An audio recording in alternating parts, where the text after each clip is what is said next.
Hikaru, it looked like you got maybe a little bit of pressure today, but in the end, it wasn't quite enough. Yeah, I mean, I think it's called Fisher Random for a reason. I actually, it'll be interesting to go and take a look at these positions later because I felt like pretty much the last three black games I had were very, very dangerous, both against Arjun, Vincent, and Magnus. Today's position was one where there was no clear-cut idea at the start. Fabian and I thought B4 is maybe good. I mean, it's hard to judge. I mean, obviously, all the games were a little bit chaotic because everybody was in a must-win situation. But I don't think I really ever had anything special today. I mean, maybe somewhere I was better, but if I'm better, it's like in the first couple of moves. So yeah, that's what it is.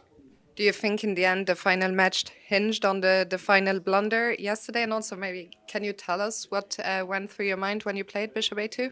Yeah, I mean, I just blundered this Bishop E7. I assume there was some tack. I mean, first of all, I forgot I could go King G6, King F7, but then I also just blundered that after King G6, Rook G7, King F6, there's Bishop E7.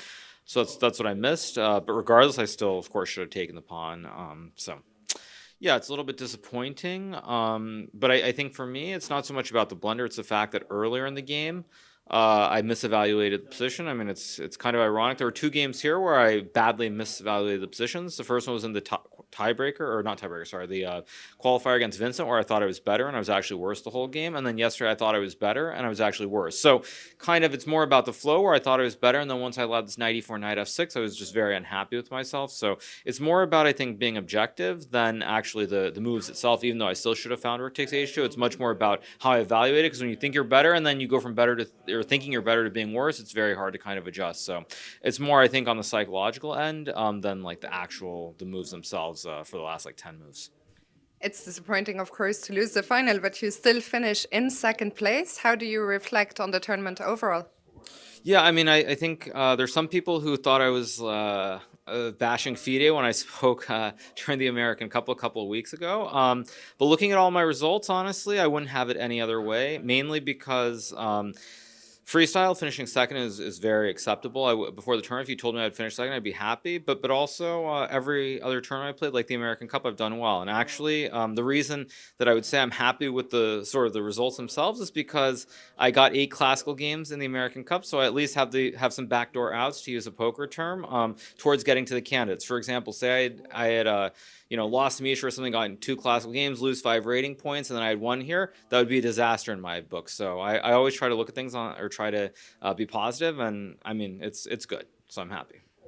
The next big event, well, there's Granco, which you will be skipping, but Vegas, are you looking forward to that one? Well, I mean, there's kind of a tournament with real chess in May, which is slightly more important if I'm being frank, which is Norway chess, which will be a couple months before the freestyle event in Vegas. I think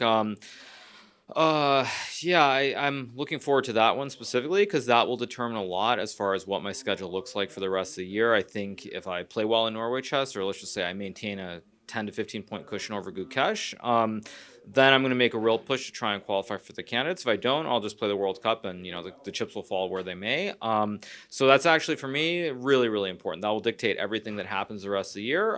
As far as freestyle goes, I think it's a good thing that I can speak my mind. I'm not beholden or worried about invites or things of that nature. I think, to be honest, I'm not a big fan of the change to rapid. I think that for me, I much prefer the classical, even if I finish second here.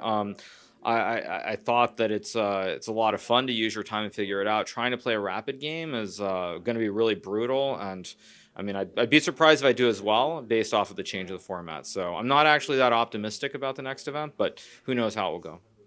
Hikaru, thank you for sharing your thoughts. Congrats on second place and all the best for your upcoming events. Thank you.